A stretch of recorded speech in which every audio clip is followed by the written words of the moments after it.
Well, this expression cannot just be defined in one word because it represents a lot of things. It represents, for example, our belief that in Africa, the kind of economic, social, and political institutions that make sense must find their meaning in the African setup. That any new organization which we bring up must be based on some traditional concept to life. It must not just be imported from outside. For example, we are clan-minded, we are tribal-minded in that we are communal in our concept of life. Now, it is necessary that our new institutions are based on this approach, what we have called in our definition of African socialism, mutual social responsibility.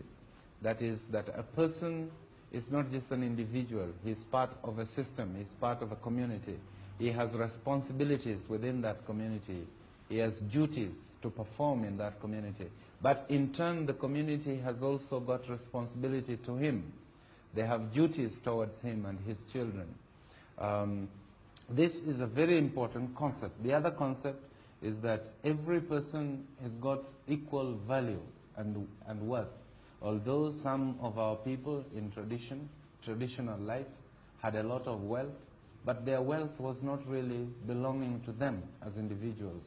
They held it almost in trust for the rest of the community.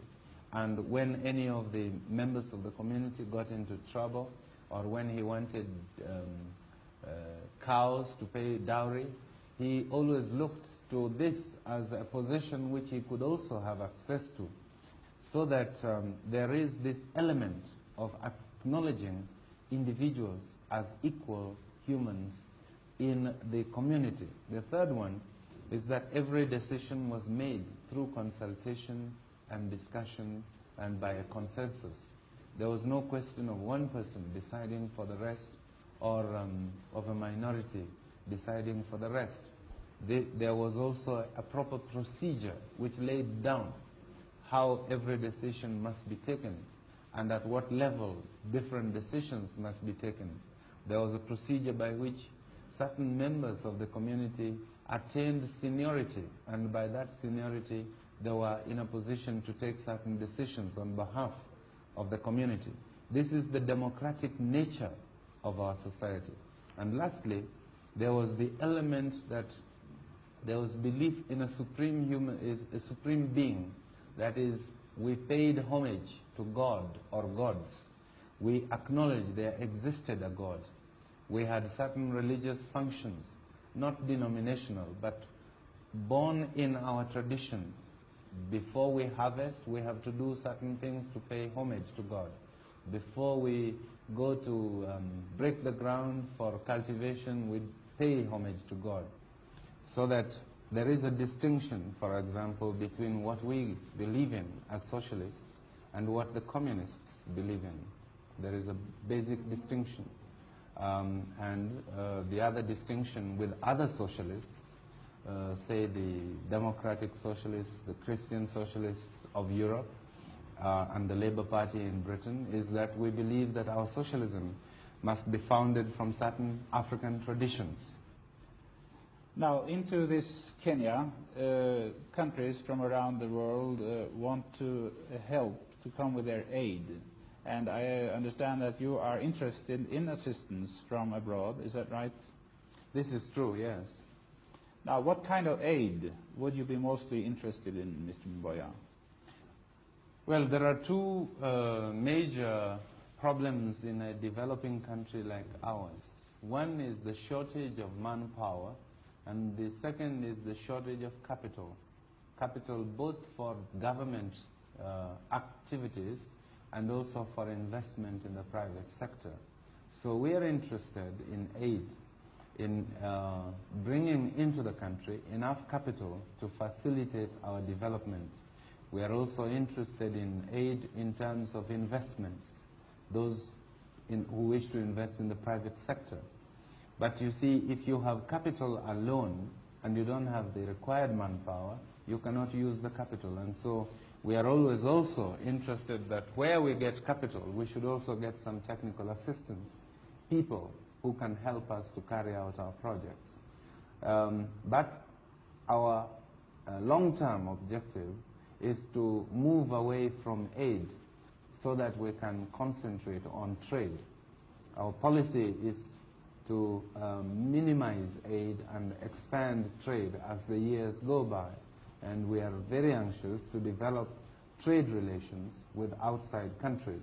I think mostly we want to develop trade relations with our neighboring countries within Africa because in the final analysis, intra-African trade is more important to us than trade with foreign countries who have a very highly sophisticated economic setup.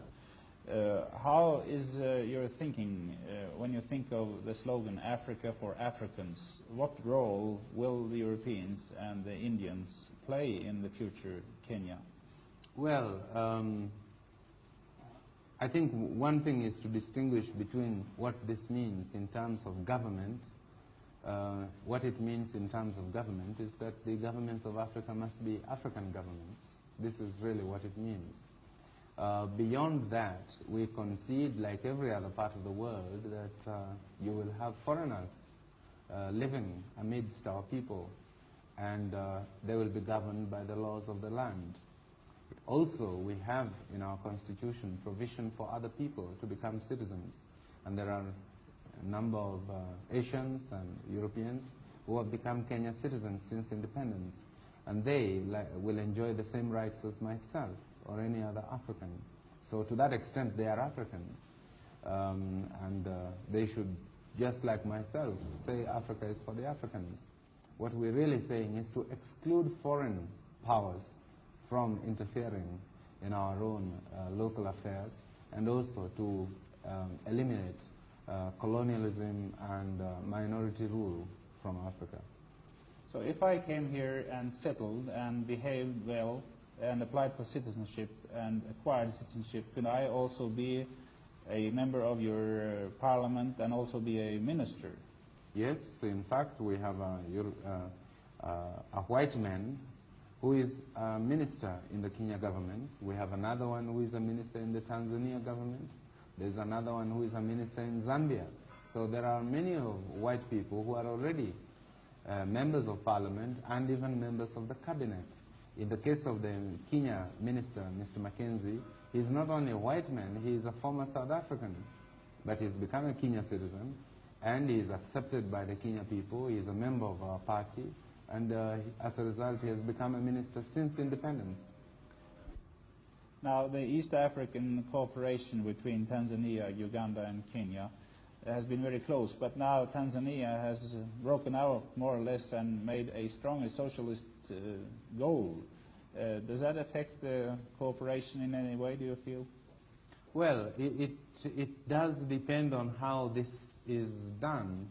So long as there is harmony between our policies, we can continue in a cooperation, although our different countries may take different paths towards socialism. I don't believe that Tanzania is any more socialist than Kenya. It is just that their approach is slightly different from ours. I think that eventually it will be possible to harmonize some of these approaches within the context of East African cooperation. Are you thinking of nationalizing the banks and these other companies which Tanzania now do? No, we don't think of doing the same things as Tanzania. Our policy on nationalization has been very well defined in our government paper on socialism. We will only nationalize where it becomes absolutely necessary to do so, and where it is because there is no other means of securing the right responses to the economic needs of the country. But we do not nationalize indiscriminately, nor do we believe in it dogmatically. It has been said by people who know quite well the problems of the world that the underdeveloped countries become poorer and poorer, and the rich countries become richer and richer, that the distance is growing larger and getting smaller.